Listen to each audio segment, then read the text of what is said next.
नमस्कार शेतकरी मित्रांनो, मी मारुती मदनराव वाघ, मुक्काम पोस्ट पोखर नरसिंह, तालुका जिल्हा परभणी. हे माझं सोयाबीन आहे. बेडवर टोकन केलेले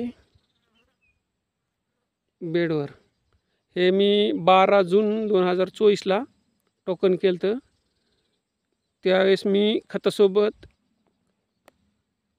10-26-26च्या एका पोत्यासोबत 1 किलो मल्टीप्लायर दिलं होतं याला. आणि नंतर याला 12 दिवसाला एक फवारणी घेतली होती मल्टीप्लायरची, आणि दुसरी एक त्यानंतर 12 दिवसाला म्हणजे 24 दिवसाला दुसरी फवारणी केली ती मल्टीप्लायरची. तर आज तारीख आहे 16 जुलै. 16 जुलै तारीख आहे. बघा हे सोयाबीन